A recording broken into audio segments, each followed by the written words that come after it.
दोस्तों, मैं हूं doctor Amit Shukla, lifestyle and basic health care expert. अपने channel science and art of health के इस एपिसोड में हम आपका स्वागत करते हैं।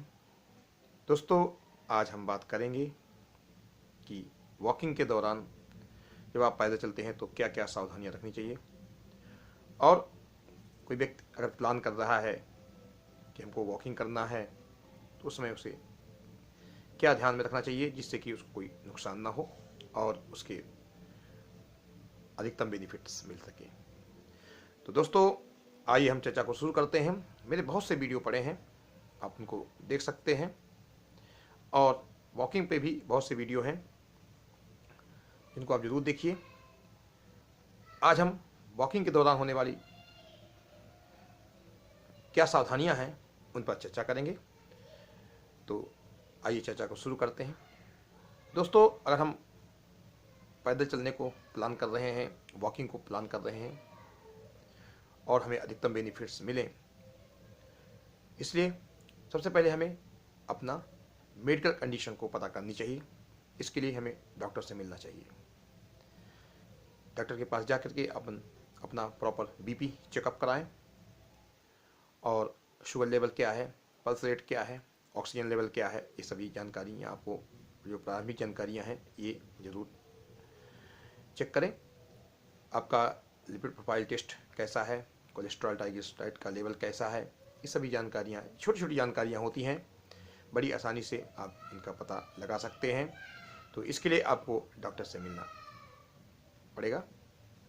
और आजकल तो इलेक्ट्रॉनिक्स इंस्ट्रूमेंट भी आ गए हैं जिससे आप बीपी चेक कर सकते हैं, पल्स रेट चेक कर सकते हैं, अपना ब्लड शुगर लेवल चेक कर सकते हैं, क्योंकि आपको ये नॉर्मल होना चाहिए। उसी के आधार पर आप वॉकिंग कर सकते हैं। अगर आपका पल्स रेट 90 से ऊपर जा रहा है तो आपको सावधानी रखनी पड़ेगी। कहीं आपका वॉकिंग के दौरान जो पल्स रेट है वो बढ़ तो नहीं रहा है, 120, 130, 140 तो नहीं हो रहा है, तो ये एक रिस्क फैक्टर होता है। इसलिए हमें अपना पल्स रेट जरूर चेक करना चाहिए कि वॉकिंग के पहले कि हमारा पल्स रेट कितना है। अगर वॉकिंग के दौरान 110 से ऊपर जा रहा है, 100 से ऊपर जा रहा है, तो हमें प्रिकॉशन लेने की ज़रूरत है, अपने पल्स रेट को नॉर्मल करने की ज़रूरत है। बीपी अगर हमारा 140 से ऊपर जा रहा है, 150 तक जा रहा है तो कोई बात नहीं, लेकिन 150 160 से ऊपर जा रहा है तो हमें अपने बीपी को कंट्रोल करने की ज़रूरत है, तभी हम वॉकिंग शुरू कर सकते हैं। इसके अलावा ब्लड शुगर लेवल को भी अपने मॉनिटर करना चाहिए। कहीं ब्लड शुगर लेवल ज़्यादा तो नहीं है, उस दौरान भी चक्कर आ जाते हैं। ब्लड शुगर लेवल कम तो नहीं है, इस दौरान भी चक्कर आ जाते हैं। इसलिए वॉकिंग शुरू करने से पहले हमें ब्लड शुगर लेवल, अपना बीपी, पल्स रेट और ऑक्सीजन लेवल को चेक करना बहुत ज़रूरी है, तभी आप वॉकिंग शुरू करें। इसके लिए आपको डॉक्टर से संपर्क करना चाहिए। और इसके अलावा आजकल मेडिकल इंस्ट्रूमेंट भी अवेलेबल है जिससे आप अपने ये पैरामीटर आप चेक कर सकते हैं। लिपिड प्रोफाइल टेस्ट के लिए आपको पैथोलॉजी जाना पड़ेगा। तो ये आपको ये प्रारंभिक बातें हैं। इसके अलावा आप वॉकिंग के पहले अपना एक रूट, जिस रूट में आप वॉकिंग शुरू करने वाले हैं उसको भी प्लान कर लें। वहाँ की यथास्थिति को पता कर लें कि रोड कैसी है, जहाँ हमें जाना है, कहीं कोई गड्ढे तो नहीं है, और पूरा ध्यान रखना चाहिए। इसलिए हमें अपने रूट का पता प्लान करना चाहिए और रूट का मालूम होना चाहिए कि हमारा रूट कैसा है। इसके अलावा आप जहाँ वॉकिंग करने जाते हैं तो आपके घर के सदस्यों को पता होना चाहिए कि आप इस रूट में वॉक करते हैं, और उनको अपनी पूरी जानकारी जरूर दें कि आप यहाँ पर वॉकिंग करते हैं। इसके अलावा अपने साथ एक मोबाइल फ़ोन जरूर रखें, कोई दिक्कत होती है तो आप फ़ोन से सूचित कर सकें।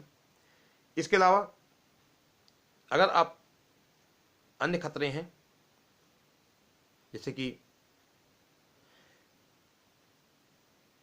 सस्पेशियस कोई आपको पीछा कर रहा है, तो इसकी भी जानकारी आप अपने फ़ोन के द्वारा आप दे सकते हैं, क्योंकि ऐसी घटनाएं भी होती हैं कि लोग वॉकिंग करने जाते हैं और उनके साथ कुछ गलत हो जाता है। तो ये तो सामान्य जानकारियाँ हैं। इसके अलावा अपने जब वॉकिंग करें तो उस समय अपने हाथों को फ्री रखें, उसमें ज़्यादा वजन ना होना चाहिए, इस चीज़ का भी ध्यान रखना चाहिए। इसके साथ साथ आप वॉकिंग जो है बहुत स्लोली स्टार्ट करना चाहिए। जब आप स्टार्ट करें तो पहले 5 मिनट करें, 10 मिनट करें, 15 मिनट करें। स्पीड भी पहले 70 स्टेप के आसपास करें, फिर 70 से 90 में आ जाएं, फिर 90 से 120 में आ जाएं। आपका स्टेमिना जितना बढ़ता जाए उसी तरह से आप वॉकिंग करें। ये नहीं कि आप पहले दिन ही 100 स्टेप पर मिनट पूरा करने लगें। 1 घंटे आप वॉकिंग कर रहे हैं, इससे क्या होता है कि जब आप अपनी स्टेमिना से ऊपर वॉकिंग करते हैं या कोई भी एक्सरसाइज करते हैं, इससे हमारे शरीर में स्ट्रेस हार्मोन रिलीज होते हैं, एड्रेनलिन रिलीज होता है, जिसके कारण से हमारा बीपी एकाएक बढ़ जाता है और हमें कॉम्प्लिकेशन देता है, हार्ट अटैक के खतरे या स्ट्रोक का खतरा पैदा हो जाता है। तो इसलिए हमें स्टेमिना को धीरे धीरे बढ़ाना है। पहले 5 मिनट करना है, 10 मिनट करना है, 15 मिनट करना है, 20 मिनट करना है, 25 मिनट करना है। जैसे जैसे हमारा स्टेमिना बढ़ता जाता है वैसे से हम अपनी एक्सरसाइज वॉकिंग को बढ़ाते जाते हैं, अपनी स्पीड को बढ़ाते जाते हैं। अगर आप बीपी के पेशेंट हैं तो आपको अपना ध्यान रखना है कि हमारा बीपी 140 150 से ऊपर तो नहीं जा रहा है। तो जितने में आपको आरामदायक स्थिति हो उतनी ही स्पीड रखना है।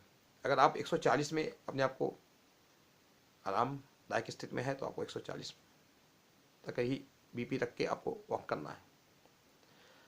अगर आपको तकलीफ होती है तो आपको वॉकिंग रोक देना है, आराम करना है। अगर आपका बीपी बढ़ता है वॉकिंग के दौरान तो उसको आपको पहले नियंत्रित करना है, आपको दवाइयाँ लेनी है।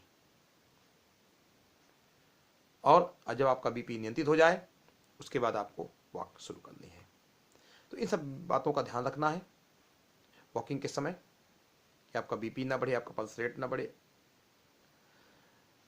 ब्लड शुगर में फ्लक्चुएशन ना हो और आपका सांस ना फूले। अगर आपको वॉकिंग के दौरान सांस फूलती है या सीने में दर्द होता है तो वॉकिंग आपको रोक देनी चाहिए, रेस्ट करनी चाहिए और जितनी स्थिति में आपको आरामदायक लगे उसी स्थिति तक आपको वॉक करना है। अगर आपको 70-80 स्टेप पर मिनट में अपने आप को आरामदायक स्थिति में पाते हैं तो आपको 70-80 पर मिनट वॉक करना है। 5 मिनट वॉकिंग से आपको संतुष्टि मिलती है, आराम रहता है तो 5 मिनट वॉकिंग की करिए, 10 मिनट की करिए, 15 मिनट करिए, जितने में आपको आरामदायक लगे। ज़बरदस्ती नहीं करना है, अपने बॉडी को ध्यान में रख के करना है जिससे आपको अधिकतम बेनिफिट मिले। इसलिए दोस्तों वॉकिंग बहुत अच्छी एक्सरसाइज है, इसको छोटे बड़े बुजुर्ग सब कर सकते हैं, बस छोटी छोटी सावधानियां रखनी है जिससे कि आपको अधिकतम रिजल्ट मिले और उसका वॉकिंग का अधिकतम बेनिफिट मिले। ये हम इसके बेनिफिट्स क्या है इसके लिए हमने अलग से वीडियो बनाए हैं और कितनी वॉकिंग करनी चाहिए इसके लिए भी हमने अलग से वीडियो बनाई है, आप उसको देख सकते हैं। आज के लिए बहुत बहुत धन्यवाद।